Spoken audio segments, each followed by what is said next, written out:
Feliz sábado, queridos hermanos. Estamos aquí otra vez en este Día del Señor para hacer la escuela sabática, que es la lección 11, que es el arresto en Jerusalén. Bueno, seguramente muchos no me conocen, yo me voy a presentar, mi nombre es Javier y estoy muy agradecido a Dios y a los hermanos por esta oportunidad. Hoy vamos a tratar, después de que Pablo ya termina sus viajes misioneros y vuelve a Jerusalén en un estado bastante angustioso, tanto por los judíos como por los mismos hermanos. Así que, antes que todo, vamos a hacer una oración.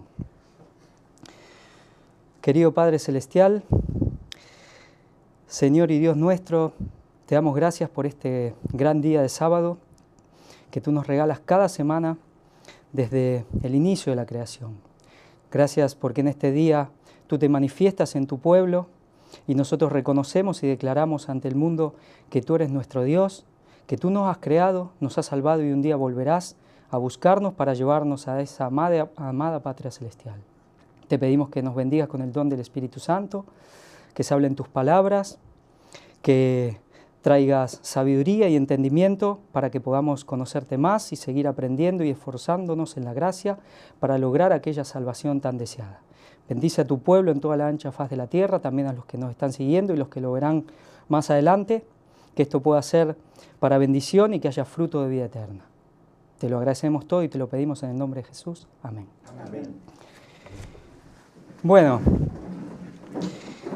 el versículo para memorizar dice: a la noche siguiente se le presentó el Señor y le dijo: ten ánimo, Pablo, pues como has testificado de mí en Jerusalén, así es necesario que testifiques también en Roma. Esto está en Hechos 23:11. Interesante cómo el Señor se le tiene que aparecer para darle ánimo a Pablo. A veces vemos a Pablo, ¿no?, un gigante, y claro que lo fue, un gigante en la fe, un hombre de unas capacidades, de un potencial, pero de una entrega y un sacrificio, que realmente digno de ser imitado. Pero inclusive el Señor se le tiene que aparecer para darle ánimo. Es decir, realmente todos tenemos nuestros momentos difíciles y este fue un momento crucial en la vida del apóstol. Como hablábamos, él volvió después de sus viajes misioneros y sabía que tenía que enfrentar una ciudad nada fácil, pero también había mucho tema, se hablaba mucho de él entre los hermanos y él lo sabía. Y muchas cosas no eran buenas. Así que con mucha angustia de corazón él fue y enfrentó un destino bastante incierto, donde quizás él pensaba seguramente que le podía costar la vida, y de alguna manera así fue, pero él puso pecho a la situación y con la ayuda del Señor enfrentó esta misión tan complicada. Vamos a leer la introducción de lo que nos dice el estudio. Dice: poco después del primer viaje misionero de Pablo, se hizo evidente que había un desacuerdo elemental en la iglesia sobre cómo admitir a los gentiles en la fe. Esto estaba en Hechos 15, del 1 al 5, ya lo hemos visto, es el famoso concilio de Jerusalén, donde tuvieron que resolver y tratar estas cuestiones. Dice: quizás al percibir la escalada del conflicto, Pablo concibió un plan para promover la unidad de la iglesia. Como en el concilio le pidieron que se acordara de los pobres, decidió invitar a las iglesias gentiles a brindar ayuda financiera para los hermanos de Judea, la ofrenda para los santos. Esto, lo veíamos, estaba en 1 Corintios 16:1 y también en Gálatas 2:10 hablan de estas cosas. Tal vez con la esperanza de ayudar a construir puentes entre los dos grupos. Sabemos que había un problema especialmente entre judíos y gentiles, ese muro de separación que con Jesús había caído, tenía que haber caído y desaparecido, todavía en las mentes de muchos seguía existiendo.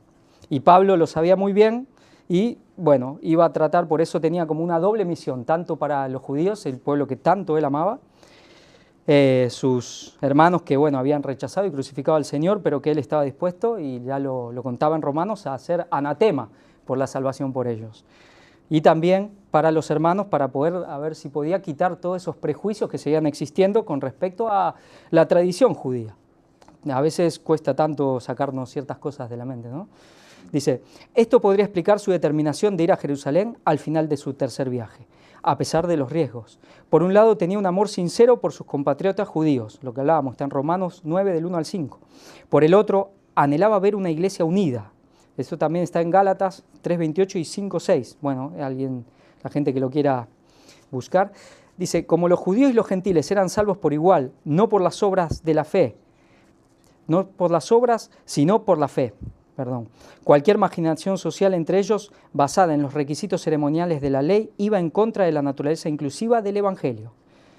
Bueno, acá está siempre presente el tema de la justificación por la fe y por las obras, algo que está desde el principio, ya lo vemos en la famosa disputa de la ofrenda de Abel y Caín, y ha seguido en las épocas de Cristo y sigue hoy tan latente como al principio, y será, digamos, lo que determinará también la salvación y el fin del conflicto, el evangelio de la fe o el evangelio de las obras, ¿no? Donde la ley es el punto crucial. Bueno, vamos a ir a lo que nos habla el domingo. Esto es quizás, yo en mi parecer, es quizás la causa de todo lo que después se desencadena, quizás es donde más nos tomaremos tiempo para ver lo que pasa en lo que se habla con los encuentros con los dirigentes y lo que después de ahí en adelante se va desencadenando todo hasta el arresto de Pablo y su ida en cadenas a Roma. Pero acá sí todo está más o menos concentrado en esta parte del estudio. Dice, cuando Pablo llegó a Jerusalén recibió una cálida bienvenida por parte de los creyentes vinculados con Mnasón, con quienes se hospedaría. Entonces ahora vamos a leer en Hechos 21, del 17 al 22. Acá nos dice que es verdad que Pablo recibió una cálida bienvenida, pero las cosas después siempre una y otra vez se volvían a tensar, por el mismo conflicto que ya habían tratado de resolverlo en el Concilio de Jerusalén, pero otra vez volvían las mismas cosas. Entonces dice, cuando llegamos acá a partir del 17, dice, cuando llegamos a Jerusalén, los hermanos nos recibieron con gozo. Y al día siguiente Pablo entró con nosotros a ver a Jacobo, y se hallaban reunidos todos los ancianos, a los cuales después de haberles saludado, les contó una por una las cosas que Dios había hecho entre los gentiles por su ministerio. Cuando ellos lo oyeron, glorificaron a Dios y le dijeron, ya ves, hermano, cuántos millares de judíos hay que han creído, y todos son celosos por la ley. Pero se les ha informado en cuanto a ti, que enseñas a todos los judíos que están entre los gentiles a apostatar de Moisés, diciéndoles que no circunciden a sus hijos ni observen las costumbres. Bueno, aquí ya vemos cómo había, llamémosle para ser realmente veraz, falsos hermanos que hablaban mucho de Pablo, ya había, especialmente por eso había pasado lo del concilio, que decían que él iba contra la ley, contra el templo, contra la nación judía, es decir, contra la iglesia, y esas cosas una y otra vez Pablo iba teniendo que poner la verdad sobre la mesa, pero las cosas volvían y volvían y volvían. Vamos a leer un poco lo que dice Ellen White en los Hechos de los Apóstoles. Dice, en esa ocasión, Pablo y sus acompañantes presentaron formalmente a los dirigentes de la obra en Jerusalén las contribuciones enviadas por las iglesias gentiles para el sostén de los pobres entre sus hermanos judíos. El juntar estas contribuciones había costado al apóstol y a sus colaboradores mucho tiempo, mucha reflexión ansiosa y labor cansadora. La suma, que excedía en mucho a las expectativas de los ancianos de Jerusalén, representaba mucho sacrificio y aún severas privaciones de parte de los creyentes gentiles.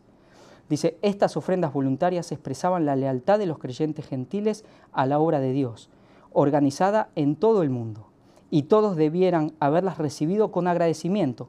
Sin embargo, era evidente para Pablo y sus acompañantes que aún entre aquellos delante de los cuales estaban en ese momento, había quienes eran incapaces de apreciar el espíritu de amor fraternal que había inspirado esos donativos. Bueno, ¿no? Pablo intenta crear un puente, ver la gratitud que tenían las iglesias que en general la conformaban los gentiles por la iglesia de Jerusalén. Ellos sabían que estaban recibiendo la dádiva de la vida eterna, especialmente gracias a la labor que había salido desde allí de Jerusalén, y bueno, le querían de alguna manera devolver y mostrar su agradecimiento con estas ofrendas, ¿no? Es decir, Pablo ya había planteado que es justo que el que siembra lo espiritual, coseche también las cosas materiales. Pero vemos cómo no todos lo recibieron con agrado, sino que dudaban de las intenciones, e inclusive algunos hasta de los apóstoles. Acá ya no estamos hablando de solo ciertos, llamémosle infiltrados, o cierta gente que sembraba cizaña, sino los apóstoles. Algunos apóstoles dudaban de la obra de Pablo, se habían dejado arrastrar y habían de alguna manera querido creer los rumores que se estaban sembrando sobre Pablo, sin tratar de buscar la verdad, sin investigar, sin cuestionar, sin poner quizás en duda, ¿no? La Biblia nos enseña que siempre tenemos que pensar bien de los demás y no lo malo, ¿no? Es, especialmente pensar para bien de los hermanos. Pero esto no había sido así en todos los casos. Una cosa quería comentar. Sí. No, bueno, sí, pensar mal es pecado, eso está, esa misma Elena White lo recuerda también. Y bueno, recordar lo que vimos la escuela sabática pasada, vimos como estábamos viendo como esa símil de esa ayuda económica que estaban llegando a la iglesia de Jerusalén, cuando vimos que tenía una especie de relación como la ayuda espiritual que tendría que recibir ese pueblo al tiempo final. Pero vemos cómo también ese pueblo no solo era pobre económicamente, sino que tenía también una lucha que tenían que superar, ¿no? Y es superar que viniera dinero o viniera ayuda del exterior, de los gentiles, para ayudarlos a ellos, ¿no? Había un orgullo, un ¿no? punto de orgullo de decir, bueno, ¿y qué me van a enseñar? ¿Por qué me, no? Esa duda, ¿no? Pues lo mismo con el conocimiento, ¿no? ¿Qué me van a enseñar ellos a mí que yo ya no sepa? Claro. O sea, que fijarse como hasta en eso hay una similitud, ¿no? De lo que puede llegar a pasar cuando el mensaje llegue al pueblo judío final, ¿no? Sí, sí, sí.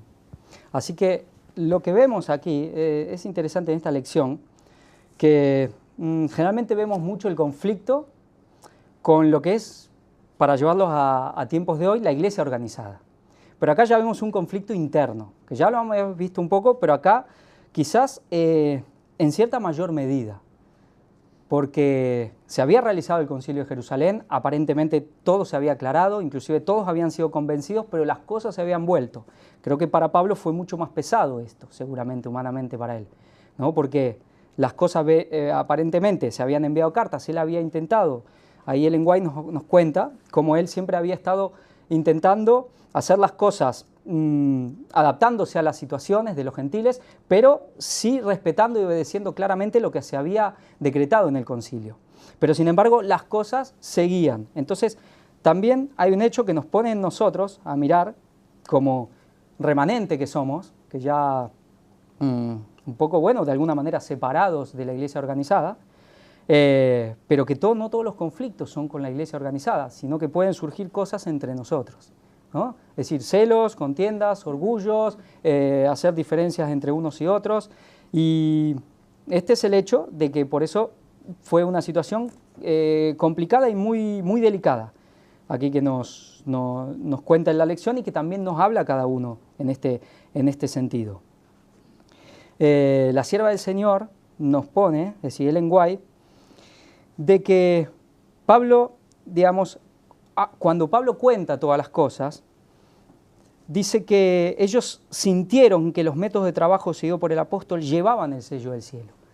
Es decir, Pablo cuenta todas las maravillas que Dios había hecho entre los gentiles, todas las conversiones, cómo la palabra había prosperado, y todos una y otra vez eran convencidos por los hechos, ¿no? El Espíritu Santo convencía en sus corazones. Pero había algo que siempre volvía. Había algo que siempre volvía y las tradiciones, y como que ese efecto no duraba mucho, no había durado mucho, y acá en este caso pasa lo mismo de una manera muy rápida, ¿no? Entonces vemos cómo después ya de esto, es decir, ellos le hacen una proposición a Pablo para tratar de acallar esos rumores, ¿no? ¿Cuáles eran los rumores? Vamos a leer algún texto, por ejemplo en Romanos 2, 28 y 29.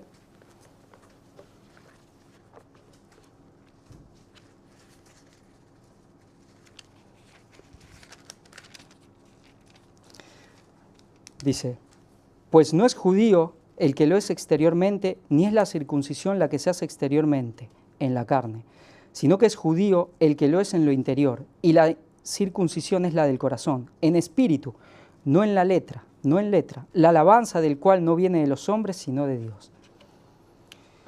Había un tema claro sobre la circuncisión y la incircuncisión, de que Pablo iba, digamos, como que quería echar por tierra todo, Moisés y a la ley y los profetas, quería echar por tierra, porque Pablo tiene muchos textos acá ya que habían quedado inclusive escritos, bueno, algunos fueron posteriores, pero sobre que ya la circuncisión y la incircuncisión en sí no hay un valor directo para la salvación, ¿no? Es decir, él dice, también podemos leer algún otro texto, por ejemplo, en Colosenses 3:11,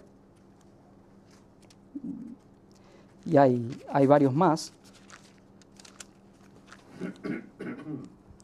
Dice, donde no hay griego ni judío, circuncisión ni incircuncisión, bárbaro ni escita, siervo ni libre, sino que Cristo es el todo y en todos.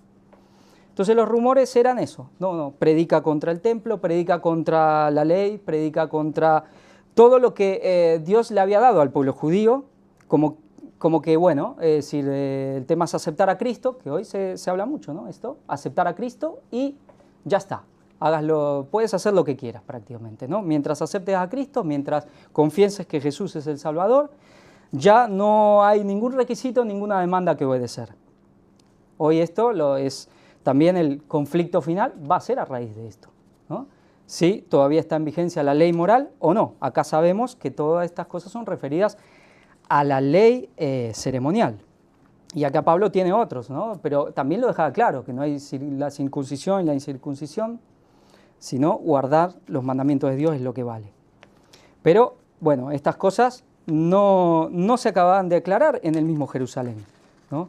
Pero es interesante que Ellen White, en los Hechos de los Apóstoles, nos pone que esto también era por cobardía, ¿no? Dice, se ofrecía una áurea oportunidad a todos los hombres dirigentes de confesar francamente que Dios había obrado por medio del apóstol Pablo, y que ellos habían errado al permitir que los informes de los enemigos despertaran sus celos y prejuicios, pero en lugar de unirse a un esfuerzo por hacer justicia al perjudicado, le dieron un consejo que mostraba el sentimiento todavía acariciado por ellos de que Pablo debía ser considerado en alto grado responsable por los prejuicios existentes. No tomaron noblemente su defensa ni se esforzaron por mostrar su error a los desafectos, sino que trataron de hacerle transigir aconsejándole que siguiera un proceder que en su opinión haría desaparecer todo lo que fue causa de reprensión errónea. ¿Y cuál fue este hecho, este proceder que le aconsejan? Esto vamos a ir a Hechos 21, del 23 al 26.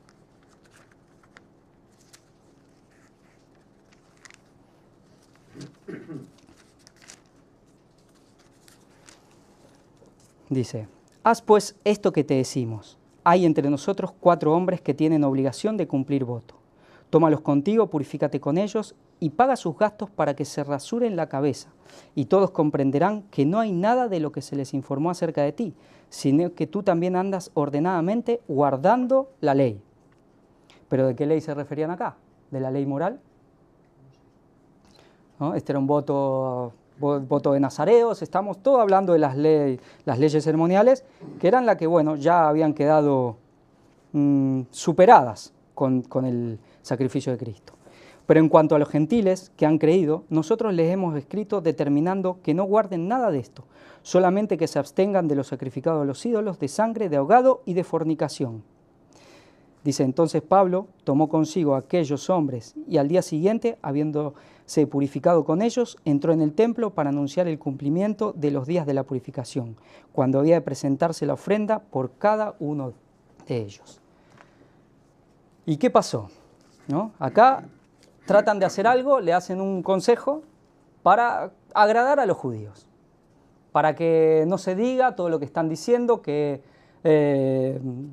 esto no es verdad.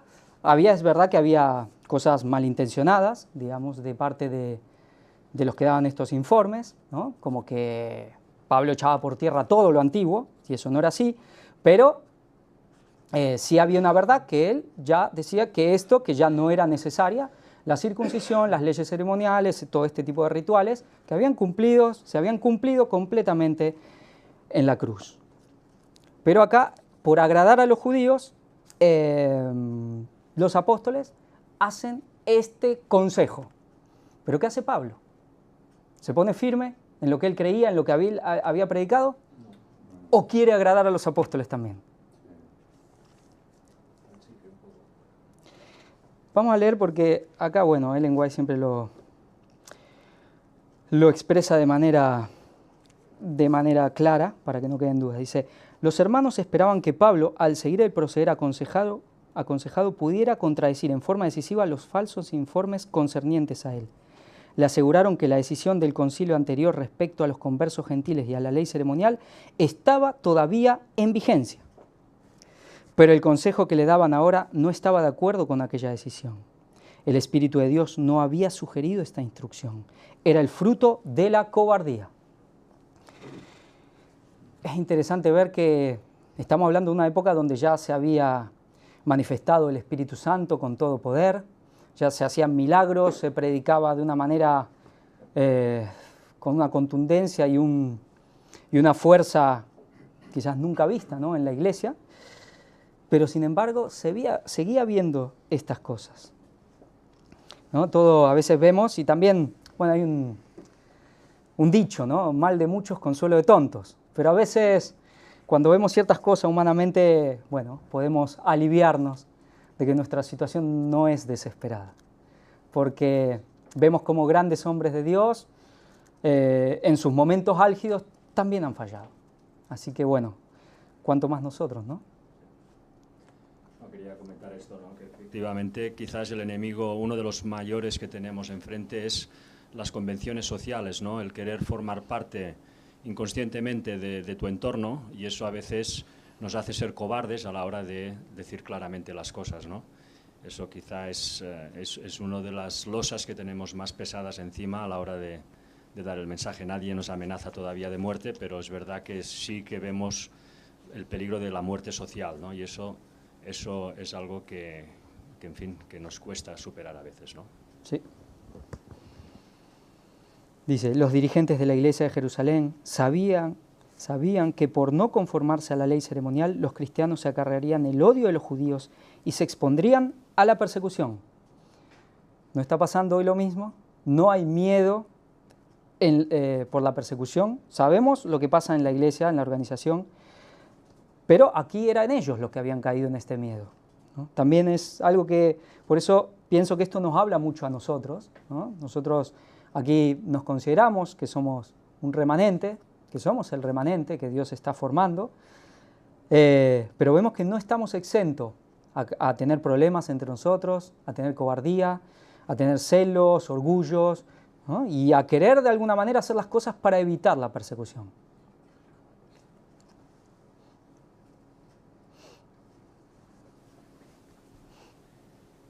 Pero, buenos días, pues feliz sábado. En parte el ejemplo de Pablo, yo lo veo como que nos da el ejemplo de que él, veniendo de donde viene, que es como ahora imaginarnos a Rocco Varela predicando por las calles, porque ha sido una persona que ha perseguido la verdad, se tendría que enfrentar a toda la organización que de alguna forma está en desintonía con el Señor, y que no tuvo miedo a la hora de predicar. Y nosotros, ¿qué excusa tenemos para tener miedo? O sea, cuando una persona ha estado, ahí la palabra de Dios lo dice, ¿no? Dice que donde hubo mucho pecado sobreabundó la gracia, ¿no? Entonces, él como que sabía que había estado haciendo las cosas mal, se tira de cabeza al hacer las cosas bien. No tienes por qué tener miedo de hacer las cosas bien, porque se dio cuenta de que antes no las estaba haciendo bien. De lo que hay que tener miedo es de no hacerlas. O sea, el miedo ese que tenemos nosotros, Pablo nos está enseñando de que, bueno, nos está dando el ejemplo de que no sirve para nada de alguna forma. O sea, él viene de lo más profundo y se va a lo más alto. y nos está dando el ejemplo de que, de alguna forma, de que, o sea, él se quitó el tapón que le impedía hacer las cosas según la voluntad de Dios, ¿no? Entonces ese tapón, de alguna forma, es lo que nos convierte en víctima. Yo siempre, cuando los animales están, la naturaleza nos enseña que cuando los animales están libres, ¿a quién va a atacar siempre el lobo o el león? Al que ve que tiene miedo, al que ve que no se ha fortalecido, que está débil. Nosotros nos tenemos que fortalecer como cristianos, no tenemos que tener miedo.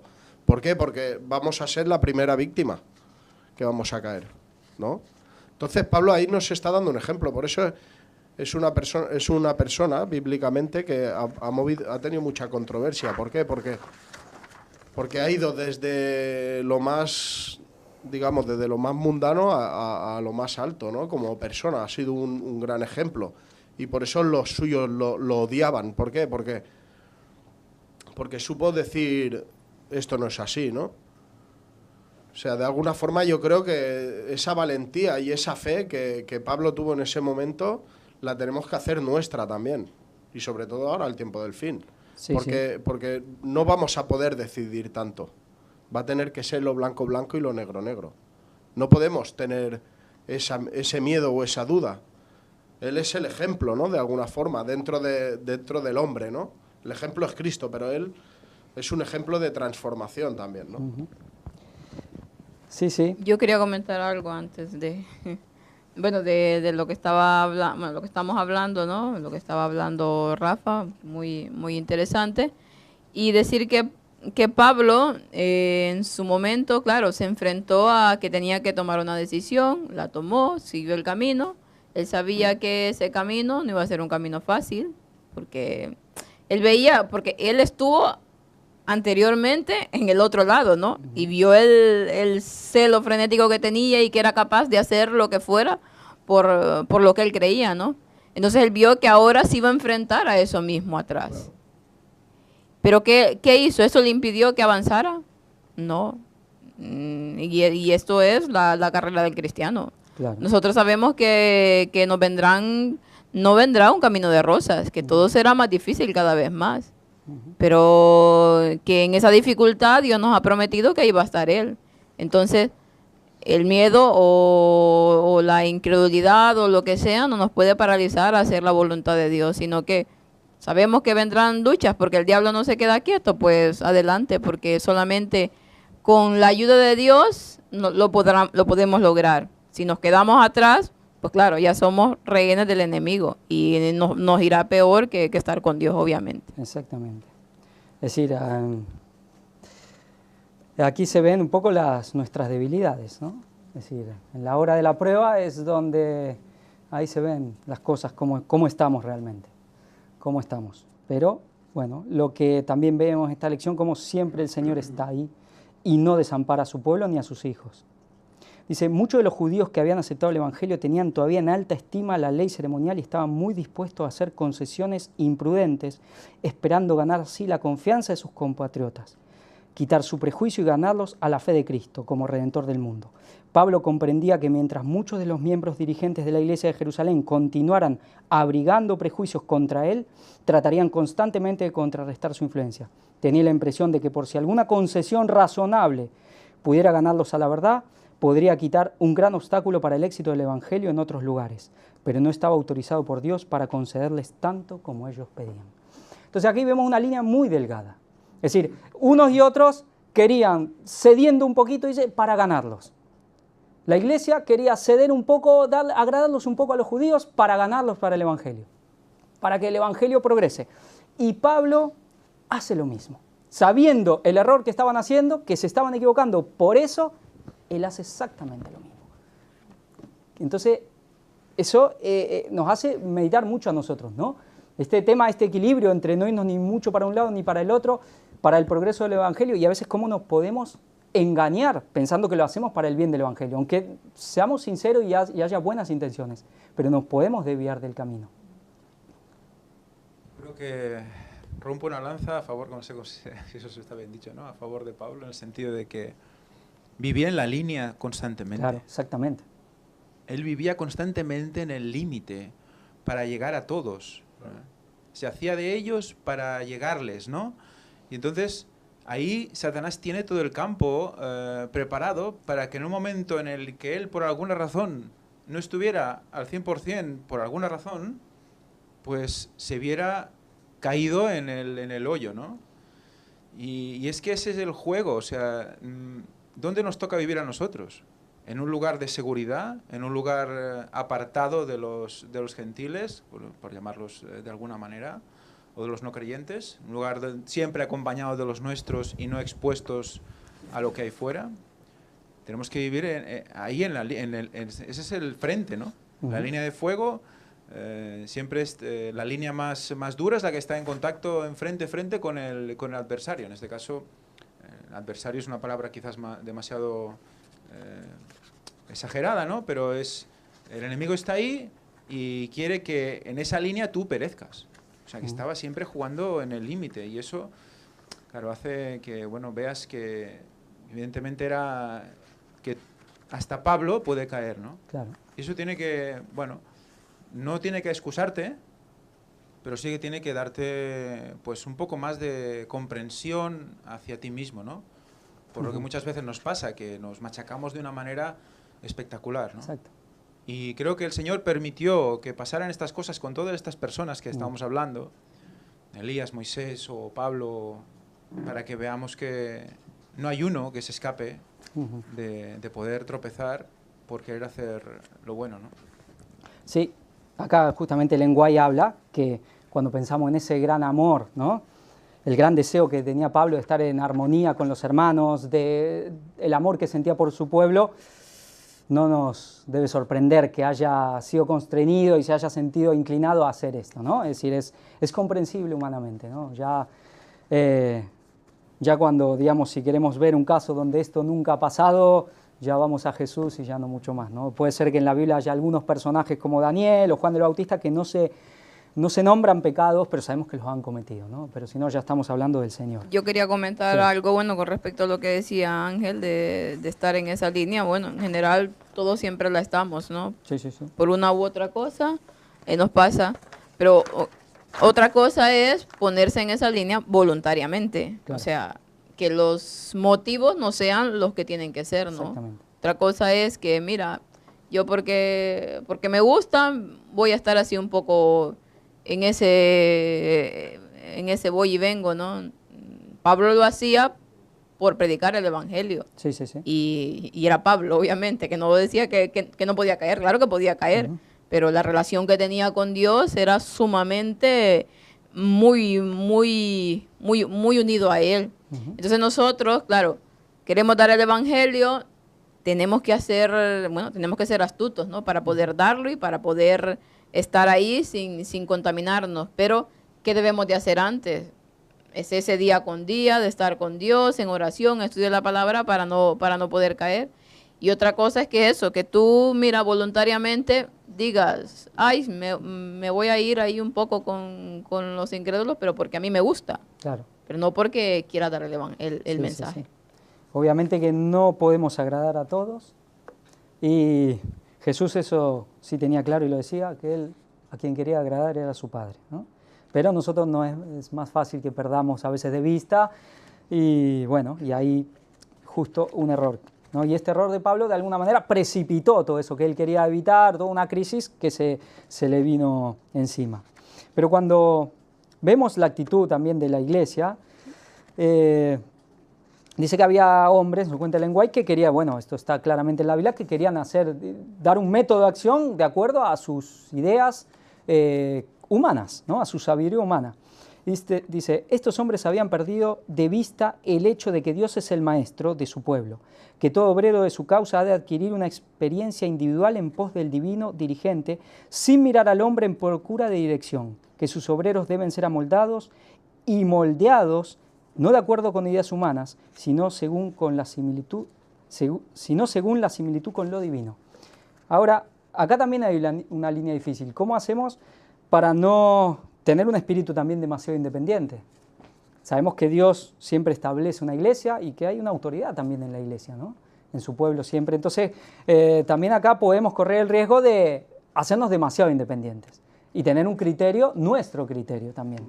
Hacer las cosas a nuestra manera. Pablo se cuidó mucho de seguir lo que el concilio había decretado, ¿no? Porque podemos ir de un extremo al otro, ¿no? Podemos, sí. Sí, Elena White habla de que esa independencia se tiene siempre que contrarrestar con los hermanos, Claro. con la reunión con los hermanos. Exactamente. Y que se tiene que poner en solfa, como el que dice, todo lo que tú crees que te ha sido revelado. Y de alguna manera deja entender que no hay un conocimiento real o una evolución real de tu sabiduría respecto del Señor si no hay hermandad, Claro. si no hay comunión en esa sabiduría con los hermanos. O sea que tiene que haber un pueblo con un mismo sentir para que realmente puedas hacer tu trabajo. Uh-huh. No vale solo, digamos, ¿no? Claro. Sí, la Biblia nos dice que la iglesia es columna y baluarte de la verdad. Es decir, si la verdad se concentró en una persona, ese fue en Jesús. Pero la iglesia es su cuerpo. Entonces está la verdad en la iglesia como cuerpo. Porque podemos pasar de un extremo al otro, que es lo normal en nosotros los seres humanos y lo que el diablo también lo sabe. Y nos puede llevar siempre, mientras nos vaya por una zanja de un lado, la izquierda o la derecha, sabe que ya nos tiene. Pero lograr ir por ese camino tan delgada, esa línea tan delgada, obviamente que no es un proceso para nosotros fácil de discernir a veces hasta dónde hacer la concesión, esa firmeza, queremos ser firmes, queremos ser fieles, pero muchas veces fallamos y después pensamos, miramos para atrás y nos hemos dado cuenta, pero bueno, lo importante de esto también es ver que justamente Dios ha estado con Pablo, aunque él también por una buena intención se desvió un poquito, él ha estado ahí y también usó eso para sus propósitos. Él le había dicho que tenía que testificar en Roma y testificó en Roma. Bueno, vamos a ir un poco al tema, lo que pasó. Bueno, de esto vamos a dedicarle un poco menos de tiempo, vamos a hablar un poco de los disturbios, sí que la mayoría los conocemos, ¿no? De cómo cuando Pablo estaba en el templo, claro, él había estado por muchísimos lugares de Asia, de muchísimos lugares predicando, y ahí había gente de todos lados del mundo conocido para los judíos, era en plenas fiestas, él había intentado llegar en Pascua, pero por las acechanzas de los judíos no había podido. A él lo perseguían, mandaban gente para hacerle la vida imposible, ¿no? Estaban los judíos muy determinados a impedir la labor de Pablo, especialmente la labor de cualquier siervo de Dios, pero veían como Pablo era el que más diseminaba el Evangelio. Y él llega, para Pentecostés y quiere aprovechar la fiesta, y vemos que había judíos de todo el mundo. Entonces, cuando él entra en el templo, ¿qué pasa? Lo reconocen, que era él el que estaba predicando, ¿no?, estas cosas, ¿no? Predicas contra el pueblo, predicas, cosas que quizás muchos de aquí las hemos vivido y las hemos oído. Tú predicas contra la iglesia, tú vas en contra de la verdad, cosas, algunos más, otros menos, pero muchos sabemos lo que es eso. No es agradable, pero en este caso llevaba ya a cosas mayores. Esto todavía no pasa. Y además mintiendo, diciendo que había entrado con gentiles al lugar donde no podían, que esto no era cierto. Así que, Pablo, digamos, si no hubiese sido por la intervención de Roma, aquí Pablo le hubiesen quitado la vida, ¿no? Lo que vemos aquí, digamos, en esta parte del disturbio, es cuando Pablo, yo quería ir al hecho, cuando Pablo se lo lleva, digamos, cuando vienen los soldados y se lo llevan se lo quitan a los judíos para que no lo maten, y Pablo intenta hablar, intenta dar, explicarle a la gente. Él siempre tenía esa intención realmente que a él lo consumía, de que era que sus consanguíneos, su pueblo, el pueblo escogido de Dios, los judíos, acepten el Evangelio, los más que pudiera. Y él intenta hablar y hay un discurso muy interesante que habla Pablo, ¿no? Y Pablo en este momento entre cuando les habla a los judíos, cuando pide permiso para hablar, y se pone a hablar en hebreo, dice como hablaba en hebreo, todos lo escucharon, ¿no? Es interesante cómo Pablo siempre era muy recurrente que él contaba su testimonio, ¿no? Él contaba el testimonio de su conversión. Sabemos que los judíos tenían una gran predilección por las manifestaciones sobrenaturales, ¿no? Sabemos como Pablo mismo dice, los judíos buscan señales, los griegos sabiduría, mas nosotros predicamos a un Mesías crucificado. Y a los judíos esto les interesaba mucho. En general a los cristianos también nos interesa mucho. Acá hace la misma lección, hace una pregunta, dice, ¿qué tienen las historias de conversión que atraen tanto? ¿No? Pablo contó, no vamos a leerlo porque ya todos, lo conocemos, la mayoría, pero ¿por qué nos atraen tanto las historias de conversión? ¿Y por qué Pablo lo utilizaba tanto, especialmente con los suyos? ¿Alguien quiere contar por qué nos atraen tanto? Porque en general nos gustan, ¿no? Es decir, cuando se presentan los testimonios... Porque te sientes identificado, claro. Pablo fue sacado de ellos para llegarles a ellos. Es lo que pasa cuando eres llamado tú, ¿no? ¿Tú en qué contexto vives? ¿En qué sociedad vives? ¿En qué pueblo vives? ¿Por qué el Señor te ha elegido a ti que estás en ese pueblo? ¿Para que te cambies a otro pueblo? No. Quiero recordar, si no es la Biblia, dice Elena White, que allí donde te llame el Señor, ahí es donde tienes que trabajar. Si te ha llamado es por algo. Entonces, Él lo que hace es llegar a sus hermanos, donde Él vivía, lo que Él vivió, porque sabe lo que ellos sienten, lo que ellos viven, por qué lo sienten. Entonces, Él puede tocar las teclas adecuadas porque Él las ha tocado, ¿no? Para el cambio. El Señor ha hecho algo con Él. Entonces, eso... alguien que, yo qué sé, en mi caso me pasa pues con gente que es estudiosa. Gente que es de ciencia, o gente que es biólogo, o gente que es de ciencia, que dice, bueno, ¿y tú eres biólogo? Sí, yo era biólogo. Ah, sí, bueno, soy biólogo, pero quiero decir, otro tipo de biólogo, ¿no? Entonces, él se queda escuchándote porque dice, ¿cómo es posible que este hombre, que antes era evolucionista, ahora esté hablando de esto? Claro. Pues lo mismo, imagino que será lo mismo que debían sentir los hebreos, fariseos, cuando escuchaban a uno que había sido uno de ellos, diciéndoles que estaban equivocados, ¿no? ¿Cómo puede ser que este hombre, que era el líder de la persecución, para entendernos, ahora nos esté diciendo estas cosas? Al menos de entrada escucharían, ¿no? Luego ya depende del orgullo de cada uno, ¿no? Sí, sí. Y además en estos casos, así.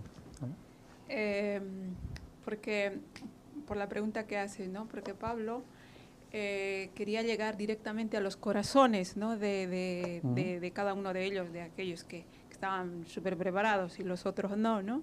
Así como Ellen de White, también ella siempre apuntaba también, ¿no? Por eso, de hecho, se escribió este libro, los primeros escritos, ¿no? Los testimonios, ¿verdad?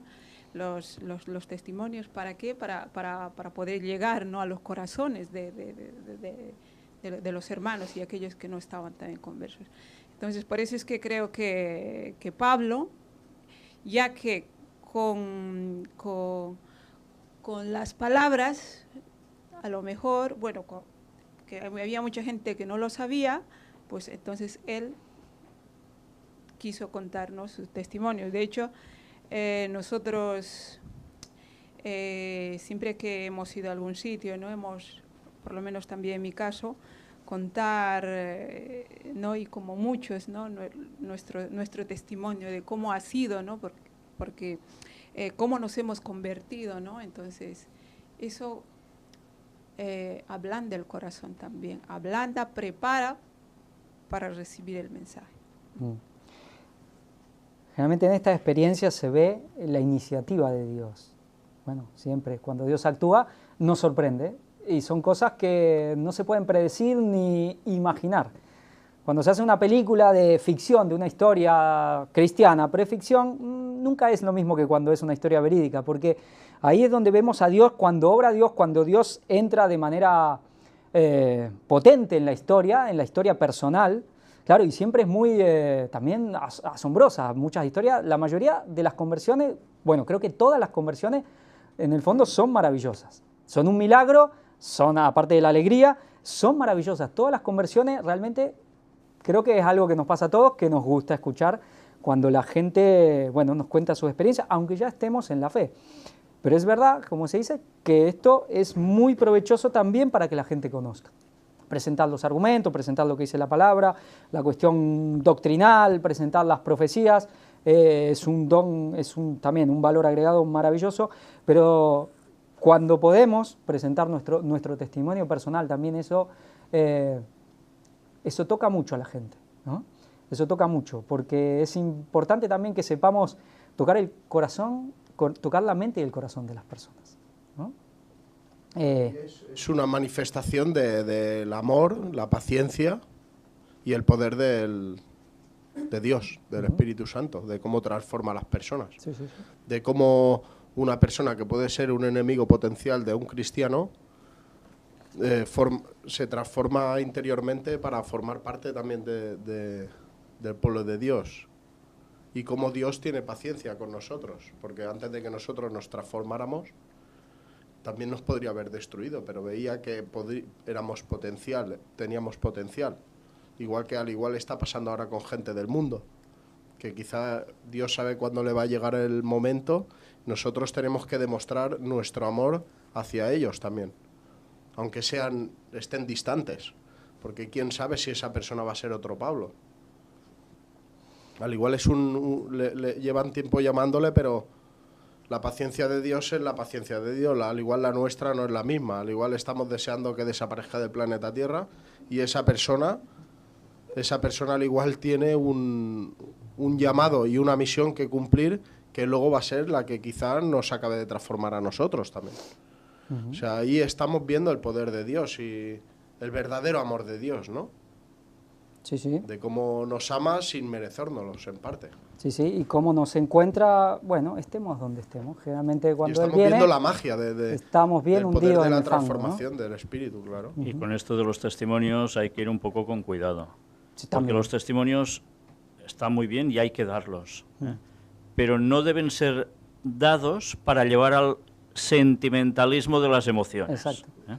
Por eso cuando oímos también predicadores que se pasan más parte de su tiempo hablando de sus experiencias, que a veces también serán así o no serán así del todo, y hablan menos de la palabra de Dios, ahí hay un problema. Claro. Porque ¿en quién se centra todo? En el yo. Por tanto, los testimonios hay que darlos. Y efectivamente, como tú decías, cuando podemos hacer conferencias de testimonios, mucha gente después me escribe y me he sentido identificado con tal, con cual, porque he pasado por... Y ves que realmente la gente se identifica. Pero eso tiene que servir para llevarnos a Cristo, no para llevar a la gente a nosotros. Y ese es el problema, que tantísimas veces los testimonios sirven para ir a tocar fibras, sentimentalismos, y eso no es la forma en que hay que llegar a las personas. A la gente hay que llegarle por la razón. Y los testimonios no deben ser para tocar sentimientos, sino para tocar el entendimiento de la razón. Exacto. Y allí se va a producir, cómo no, la emoción de querer estar con Cristo. O sea, es un esquema totalmente al revés de lo como suele funcionar para muchos. Sí. Claro, es la común. diferencia es entre los dos hay diferentes tipos de testimonios también. Una cosa es tu primer, digamos, ¿por qué te convertiste, no? Y otra cosa es, que decía Víctor, que hay pastores que constantemente están diciendo, fui a tal sitio y yo hice una oración y me contestó y no sé qué. Todo esto la gente dice, oh, pero qué santo es este hombre, porque todo el rato Dios le está bendiciendo, ¿no? Y entonces ya empiezas a idolatrarlo a él y todo, ¿no? Y te crees todo lo que te diga porque a él Dios le ha, ¿no? Entonces, bueno, es un poco la diferencia, creo yo, entre un tipo de testimonio y otro, ¿no? Sí, porque además mucho testimonio, al final la prédica se centra en el que lo da, ¿no? Es decir, no en Cristo. Hay muchas iglesias, especialmente de corte tipo evangélico, pentecostal, que gustan mucho los testimonios de los que fueron muy pecadores, ¿no? Y se exalta mucho al que fue muy pecador y yo leía una cita de Ellen White que decía que eso no debe ser bueno. No es que si hay un testimonio que es muy potente, bien, pero que no se haga mucho en eso, porque a veces pasa, a mí me ha pasado de cuando uno llega, por así decir, del mundo, ¿no? Que no ha nacido, yo nací, por ejemplo, en mi caso, en una familia atea, a veces la gente se sorprende mucho con cuando uno cuenta un poco de que era del mundo y estaba así, y como que hay como hasta una admiración, ¿no? A mí me pasa lo contrario, yo admiro a la gente que desde chiquito fueron bien, a mí esos son los que me causan un cierto, bueno, pero eso que a veces es muy común de exaltar, y hay gente que prácticamente el centro de su predicación, sea de púlpito, ¿no?, es contar su historia personal. Claro, eso puede llevar a un punto a veces de que solo se habla del yo y de solo ir a los sentimientos, ¿no? Y primero hay que pasar por la mente. Yo justamente le mostraba a mi hermano Ángel una cita de Ellen White que dice que ella, cuando iban con su marido, dice, él primero, dice, presentaba la base doctrinal, dice, y ella dice Ellen White, luego yo me abría camino hacia los sentimientos. Es decir, exhortaba y me abría camino, ¿no? Pero sí, el mensaje debe ser, por sobre todo, el mensaje de la palabra de Dios. Y si queremos contar historias, nada mejor que las historias de Jesús, ¿no? Pero bueno, sí es verdad que acá vemos como Pablo, en su sabiduría que Dios le había dado, también sabía, poner su testimonio personal, su conversión en los momentos que él pensaba que era apropiado, y Dios sabe también que hay momentos que son buenos nuestras historias. A veces porque a veces nos podemos avergonzar inclusive de cosas, pero pueden servir mucho también. Bueno, después de todo esto, sabemos que cuando él ya habla de que Dios lo envió a los gentiles, ahí, bueno, todo ya se da vuelta, así como lo estaban escuchando en silencio, ya entran en una especie de locura. Y digo locura porque, por ejemplo, mira cómo dice,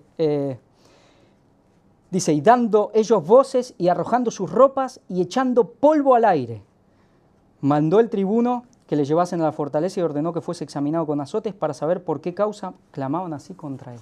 Sabemos que los judíos se acaloraban fácil, ¿no? Es decir, en esos tiempos. Bueno, ahora no sé tanto, pero, y dice, ¿no?, tiraban la ropa, se echaban tierra, dando gritos. Ahí ya, cuando tenían ese orgullo nacional, ese sentimiento de que la salvación y Dios era de ellos, ¿no? Era para ellos, pero era de ellos. A ellos les pertenecían las bendiciones de Dios, la salvación, y nada para los gentiles. Yo pienso se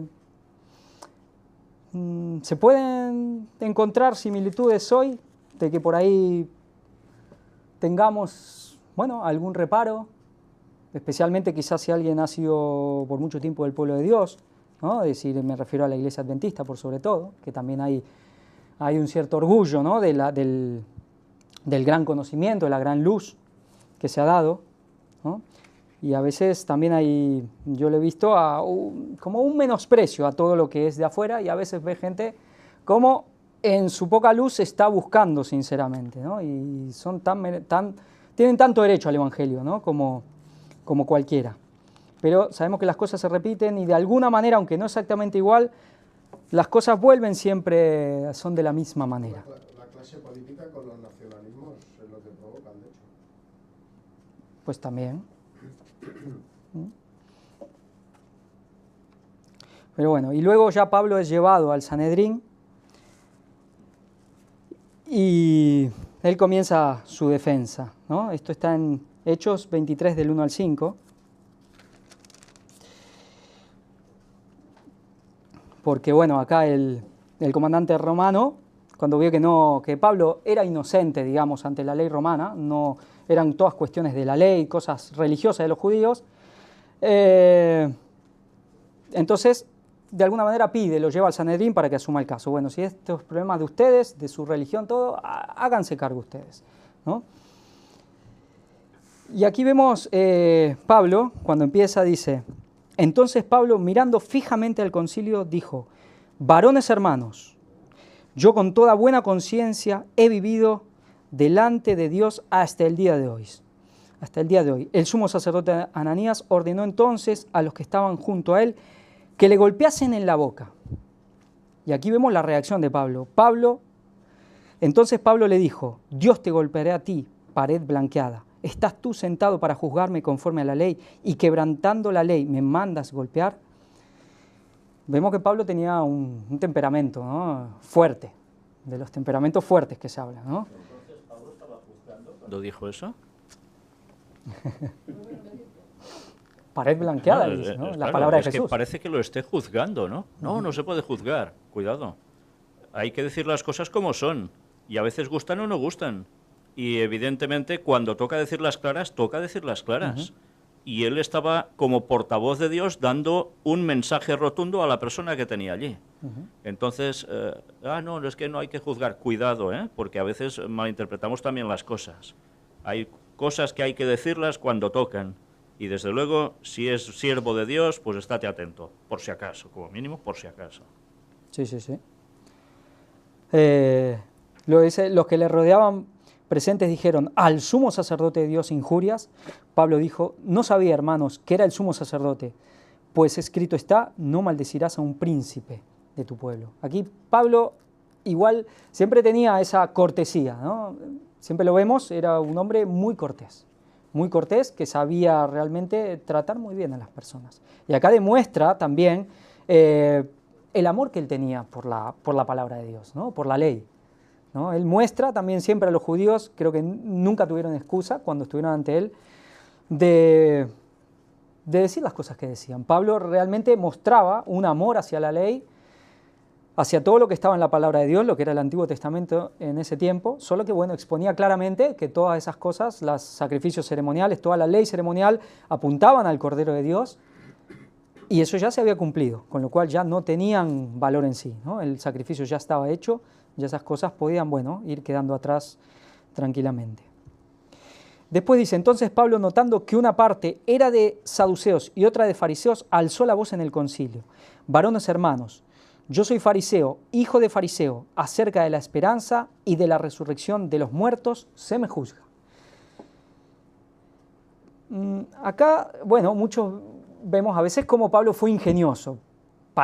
Él sabía que, bueno, el problema que había entre saduceos y fariseos, y pone el tema de la resurrección de los muertos y salva un conflicto. Pero también es verdad que ese era por lo que a él se le juzgaba, y que esa era, en cierta manera, también la base de su predicación. Si Jesús no ha resucitado, vana es nuestra fe.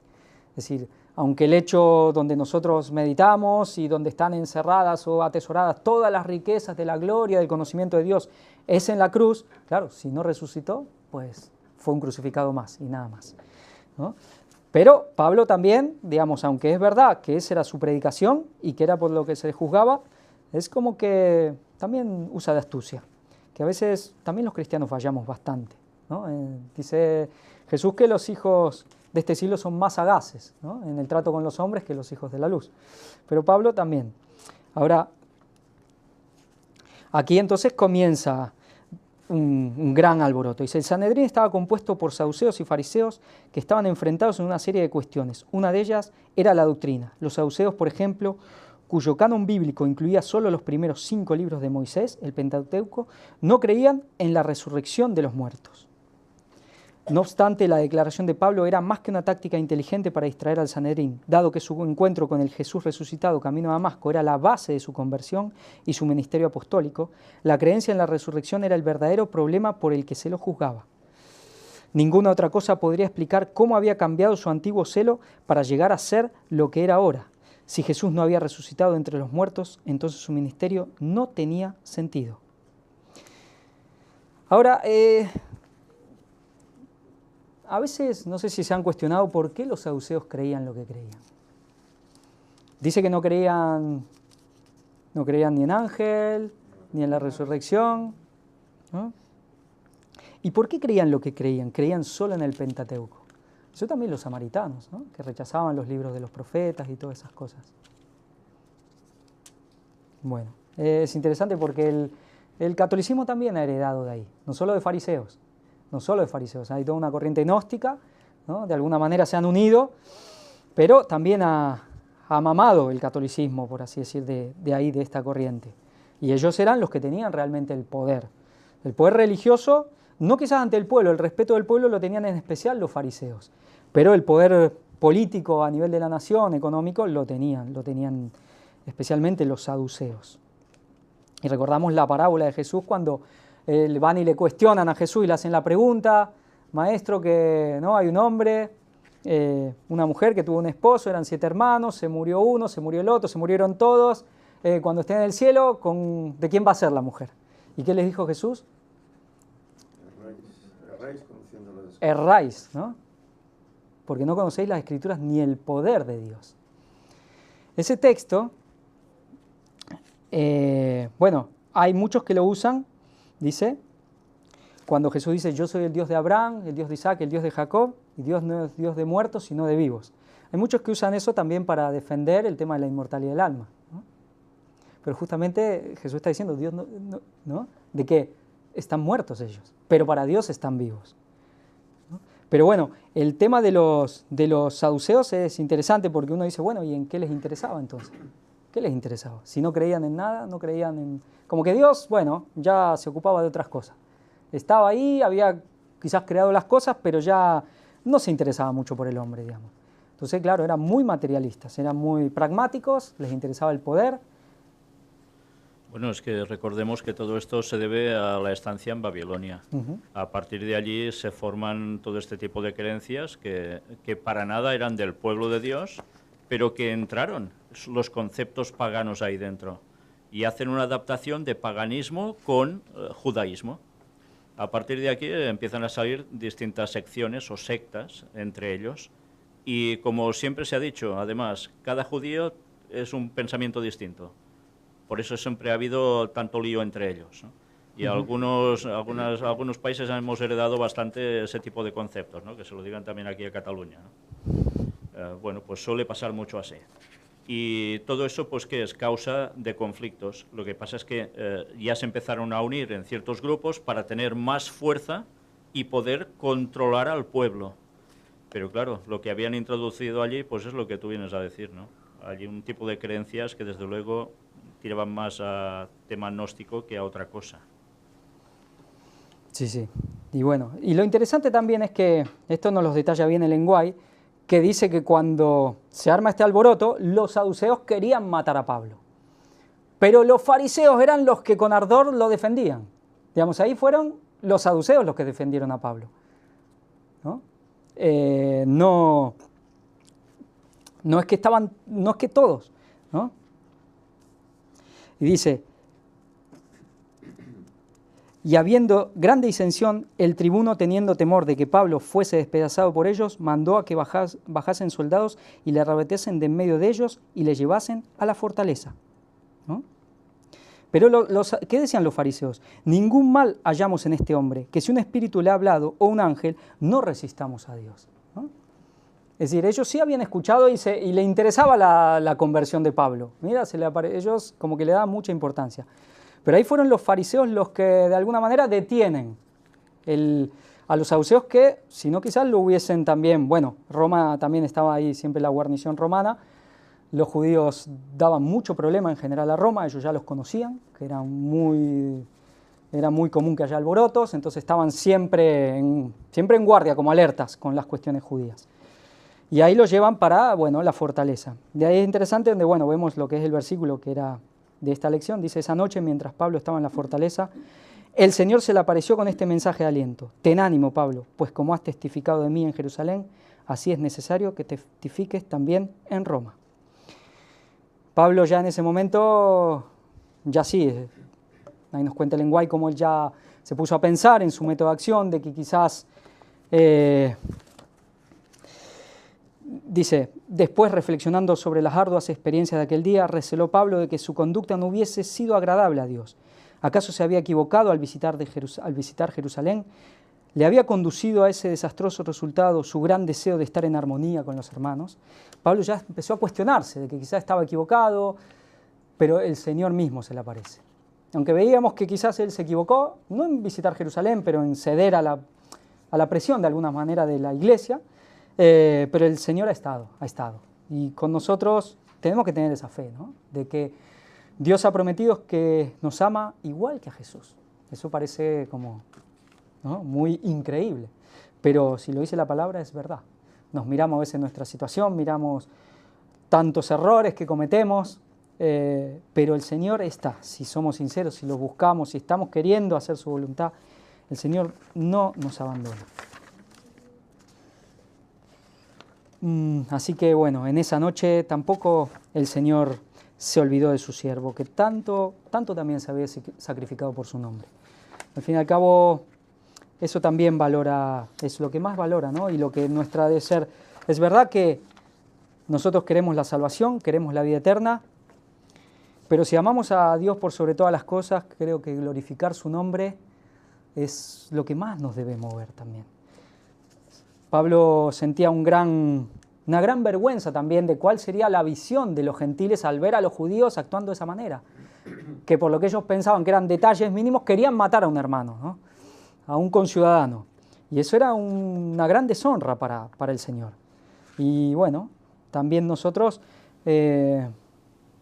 pronto, si nos mantenemos fieles, también viviremos esas experiencias, ¿no? Donde hermanos nuestros, bueno, querrán quitarnos la vida. Bueno, es que en el fondo todo dependía de perder poder. Y ellos temían que Pablo, a través de todo lo que predicaba, pues el pueblo judío se convirtiera al cristianismo y ellos quedaban como ceros a la izquierda. Se les acababan diezmos, se les acababan ofrendas, se les acababa el poder sobre el pueblo, manipularlo mentalmente. Por tanto, tenían que cortarlo. ¿No creéis que las experiencias se repiten? Sí. Sí, y hoy vemos también el tema del poder, del reconocimiento, del protagonismo y el dinero, cómo es lo que mueve cuando vemos las cuestiones a nivel, que eso es una gran deshonra para Dios, para el Evangelio de Jesucristo, cuando a veces los que no conocen a Jesús ven cómo en las iglesias, y ya hablamos de cualquier denominación, lo que domina es el dinero. Y cuando se hace todo por dinero. Y cuando inclusive el profeso pueblo de Dios, lo que es la casa de Dios, uno ve que en el fondo dice, bueno, parece que lo que más importan son los diezmos, ahí estamos en lo mismo, ¿no? Luego, bueno, vemos esta historia de que los judíos se hacen un complot, 40 judíos, de ni comer ni beber hasta que le den muerte a Pablo. Yo no sé qué pasó, ni Ellen White ni la Biblia nos cuenta si realmente se murieron o en un... No lo sabemos, Ellen White tampoco, que yo sepa, no cuenta nada, si lo respetaron. Así que bueno. Bueno, y vemos que bueno, Pablo es librado otra vez, por acá por su sobrino, no se nos cuenta mucho de la familia, pero al parecer, bueno, no estaba del todo solo a nivel sanguíneo Pablo, había quizás alguna familia de sangre que quizás había aceptado el Evangelio, ¿no? Tampoco se nos dice si era así, pero es probable, ¿no? Y Pablo es librado. Pero el tema es de cómo, bueno, acá cómo Roma es el que ayuda a Pablo, ¿no? Y acá vemos cuántas veces vemos que los gentiles o inclusive paganos son los que defienden y terminan guardando la vida de los siervos de Dios. Cuando el propio pueblo quiere matar a los hijos de Dios, a veces los paganos son los que Dios puede utilizar para que le cuiden la vida. Quizás también nos pase estas cosas, seguramente, no lo sabemos cómo, pero esta es algo muy, muy repetido de cómo los que no son de la fe salen a guardar la vida de los siervos fieles cuando sus propios hermanos tratan de quitárselas. Bueno, en la reforma pasaba que siempre había un noble o había un rico. Como a Lutero, ¿no? Que lo puso en su castillo, lo exacto. Secuestró, por así decirlo, en su castillo. Para... Todos los reformadores tuvieron alguien que les ayudó a salir del trago, ¿no? Sí. Y aquí vemos cómo, bueno, con Pablo pasa lo mismo. Y es decir, acá como Claudio, bueno, ya le manda una carta a Félix, y a veces vemos cómo en la Biblia nos cuenta cuando se lo llevan a Pablo desde un lugar al otro para que no lo maten, que van cientos, una tropa enorme para defender a un hombre. Ellos, claro, bueno, tontos no eran los romanos, ellos iban a lo que iban y sabían que eso podía desestabilizar.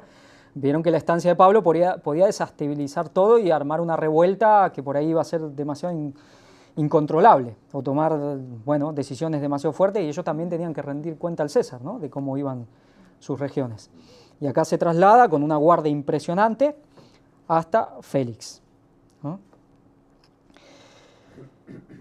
Y entonces, bueno, vemos cómo igual Dios lo cuida, a pesar de los errores, Dios tiene cuidado. Esto yo es de lo que más, bueno, he valorado de esta lección, también, es tener esa fe de que Dios no nos ha dicho que a tal siervo ama más que al otro, que bueno, no, es que Pablo es más, seguramente como era Pablo, era mejor que yo en todo, Dios lo amaba más.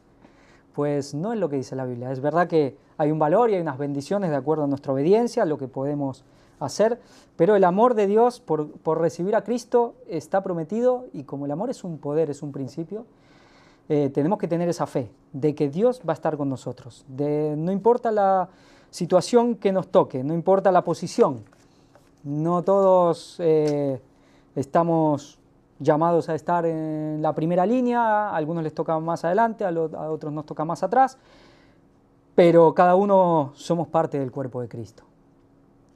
Y uno realmente, si se pone a pensar en su cuerpo, ¿qué amo más? ¿Qué parte? A veces dice Pablo, ¿no?, que a veces las más vergonzosas son las que más cuidamos.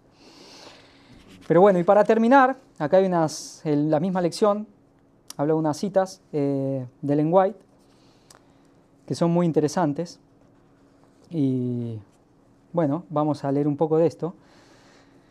Dice: si los dirigentes de la Iglesia hubiesen abandonado plenamente sus sentimientos de amargura contra el apóstol y lo hubieran aceptado como a uno especialmente llamado por Dios para dar el Evangelio a los gentiles, el Señor habría permitido que lo tuvieran por más tiempo. Dios no había dispuesto que las labores de Pablo terminaran tan pronto, pero no hizo un milagro para contrarrestar el curso de las circunstancias creada por el proceder de los dirigentes de la Iglesia de Jerusalén. Y aquí vemos cosas que a veces son, en esta presciencia de Dios, son un poco difíciles para entender. No era el plan de Dios que Pablo muriera tan pronto, pero lo permitió por alguna razón. Pero no era el plan de Dios. Pero Él lo dejó que el río corra de esta manera, bueno, porque Él tiene sus motivos. Y dice: el mismo Espíritu conduce aún a los mismos resultados. El dejar de apreciar y aprovechar las provisiones de la gracia divina ha privado a la Iglesia de muchas bendiciones. Cuán a menudo el Señor habría prolongado la obra de algún fiel ministro si sus labores hubieran sido apreciadas. Pero si la Iglesia permite que el enemigo de las almas pervierta el entendimiento, de modo que se falseen e interpreten mal las palabras y los actos del siervo de Cristo, si se llega a obstruir su camino y estorbar su utilidad, el Señor los priva algunas veces de la bendición que había dado. Después que las manos están cruzadas sobre su pecho exánime, cuando la voz de amonestación y aliento se acalla, entonces los obstinados pueden despertar y ver la magnitud de las bendiciones de las que se privaron. Su muerte puede realizar lo que no logró hacer su vida. Bueno, en todas las épocas Dios ha tenido a uno o a veces más siervo quizás destacado, ¿no? Siempre. Vemos a los profetas, vemos patriarcas, vemos a los apóstoles, a los reformadores, vemos pioneros. Dios siempre ha levantado a algún ministro, a algún mensajero, a alguien para dar un mensaje especial. Pero también siempre ha pasado estas cosas. Y el hecho es que vemos siempre que hay una oposición de, bueno, los que ya de entrada lo rechazan. Generalmente es el pueblo de Dios organizado y los ministros, por así decir, ordenados, que rechazan esto. Pero también vemos cómo acá la lección se está esta cita se está dirigiendo a la Iglesia, ¿no? Cómo a veces estas personas tienen que sufrir cosas de los mismos hermanos, ¿no? Ya no estamos hablando de los opositores, de los enemigos de la verdad, aunque profesen ser pueblo de Dios. Y esto, por eso, pienso que esta lección es muy interesante para nosotros, como pueblo, por más pequeño, pobre, desconocido, pero como remanente que somos, de individualmente, sabemos que Dios triunfará, que este mensaje, este remanente triunfará, sabemos que es así, pero nosotros, con o sin nosotros, nadie es totalmente imprescindible, salvo Jesús, pero nos puede pasar que también seamos un estorbo, que también seamos piedra de tropiezo, que también hagamos daño a nuestros hermanos. En este caso, acá está hablando de Pablo y lo podemos relacionar con siempre algún, ministro, algún siervo muy destacado, que también nosotros podemos caer en esto, ¿no? Y es algo que ser vigilantes, si nos tuviéramos que cuidar. Dice acá también, Satanás está obrando continuamente por medio de sus agentes para desanimar y destruir a los elegidos por Dios para llevar a cabo una obra grande y buena. Ellos pueden estar listos para sacrificar aún la vida misma por el adelanto de la causa de Cristo. Sin embargo, el gran engañador sugerirá o inspirará dudas a sus hermanos concerniente a ellos. Dudas que, si se abrigan, destruirán la confianza en su integridad de carácter y así malograrían su utilidad. Decimos cómo también Satanás juega con el tema de no juzgar, ¿no? Con nosotros. De un extremo al otro. No juzgar y no se puede decir nada. Pero cómo nos podemos pasar y podemos entre nosotros estar con la lupa todo el tiempo, ¿no? Mirando si come, si no come, si hace esto, si dice que si esto, todas las cosas, ¿no? Y esto va no solo obviamente para alguien quizás que está en primera línea, alguien más destacado que otros, sino para todos, ¿no? Porque se pueden empezar a abrigar dudas sobre todas las cosas. Creo que hace poco, sí, Fanny mandó una cita de que cuando uno empieza a mirar mucho los errores de los otros, empezamos digamos, ese mal entra en nosotros y empezamos a contaminarnos ya nosotros mismos con ese mismo mal. Entonces también sé que sabemos que es humano, nos cuesta, es más fácil mirar lo malo que lo bueno, es más fácil imaginar el mal que el bien, pero de ese esfuerzo que debemos hacer también por la gracia de Dios, con la ayuda de Dios, de poder valorar siempre las virtudes, las cosas buenas que tienen nuestros hermanos, inclusive nuestros semejantes, aunque no sean hermanos, ¿no? Poder valorar eso, poder ver los potenciales que tienen. Pero, y no caer en esto, que tantos ministros como Pablo y tantos otros antes y después han tenido que soportar este rechazo de alguna manera por los dirigentes, estos dirigentes que acusaban a Pablo y siempre acusan de que uno quiere destruir, está en contra y quiere destruir la iglesia cuando son ellos los que lo están haciendo. Están yendo en contra de la verdad y del pueblo de Dios y están llevando a la mayoría de las almas a la perdición. Pero también lo más doloroso cuando si los hermanos se ponen en duda nuestras labores y pensamos que estamos siendo sinceros, nosotros sabemos que bueno, estamos haciendo y luchando con nuestros errores y haciendo todo lo posible, sabemos que nos afectan mucho si se nos cuestionan con una intención que quizás no es tan buena, hay de orgullo, de celos, esas labores. Entonces, también esta lección habla mucho a nosotros como remanente, de intentar en lo más que podamos no caer también en estos errores, en aprender, en saber que hay labores que en un lugar se tienen que hacer quizás de una manera diferente que en otro, ¿no? Que no es lo mismo predicar acá en Cataluña, en Europa, que predicar en Sudamérica o predicar en Asia, en África, que hay cosas que son inamovibles, hay principios que son innegociables, pero hay como una flexibilidad en los contornos, por así decir, de la ley, que se pueden adaptar sin violar en ningún momento la conciencia ni perder el agrado de Dios. Y también nosotros siempre no dejarnos llevar por rumores, porque es fácil dejarnos llevar por rumores, por noticias, por cosas que a veces, mira, y nos dejamos llevar y no analizamos si son verdades o no. Y bueno, esto, en especial esto, que por eso ya desde el principio pienso que nos habla mucho a nosotros también como remanentes, ¿no? No solo en las cuestiones con las organizaciones ya religiosas, que ya están en contra de la verdad, sino en nuestra relación y nuestra unanimidad, que es de la única manera que la Iglesia triunfará. Si alguien quiere comentar algo, o quiso hacer una conclusión, sin ningún problema. Si no, bueno, ya... Es curioso que esto mismo es lo que está diciendo el Papa últimamente. Claro. No quiero decir que estemos dando un mensaje papal desde aquí, pero que esa misma circunstancia se repite en todos lados. Y el Papa está dando ese mensaje continuamente porque dentro del propio catolicismo hay una serie de palos entre unos y otros tremendos. Claro. Y es verdad, no es solo una ficción que montan para... No, es que realmente entre ellos se odian a muerte. Claro. Y sucede una vez más lo mismo. En el fondo, y saltándome todo el tema papal, que ya sabemos lo que es, ¿no? En el fondo el problema somos nosotros mismos. Claro. No tenemos el carácter de Cristo. A partir de aquí, si no tenemos el carácter de Cristo, ya sabemos qué otro carácter vamos a tener. Y todas las cosas que no pulamos, pues serán del otro, no serán de Dios. Y en consecuencia, ¿cómo se manifiestan esos malos frutos? Porque también hay los malos frutos. Pues en eso, en desavenencias, en críticas, en murmuraciones, en liarla. Y a veces sí que es cierto que pensamos mucho en lo que nos van a hacer los hermanos porque el hermano entregará muerte al hermano, pero a veces puedes tener el hermano al lado y resultar que también es un primo, ¿eh? Y duele que más. va por ti. Y duele más. Sí, claro, porque es lo más cercano que tienes, ¿no? Pues procuremos que eso no nos lo hagan, pero que nosotros tampoco lo hagamos a los demás. Muy bien, sí. Obviamente que hay un ecumenismo bueno, que es en la verdad, esa unión, y es la que tiene que tener el remanente, ¿no? Habrá un solo rebaño y un solo pastor, dijo el Señor. Así que bueno, entonces ya concluimos aquí. Si quieres, Luis, ¿quieres orar para hacerla?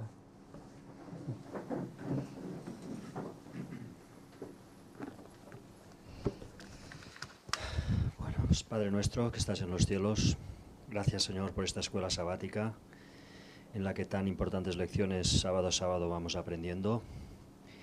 Ayúdanos a prepararnos para recibir ahora el culto que vendrá a continuación y que podamos entender todas las verdades que tú quieres decirnos. Perdónanos todos nuestros pecados, Señor, que en el nombre de Jesús te lo pedimos todo. Amén. Amén.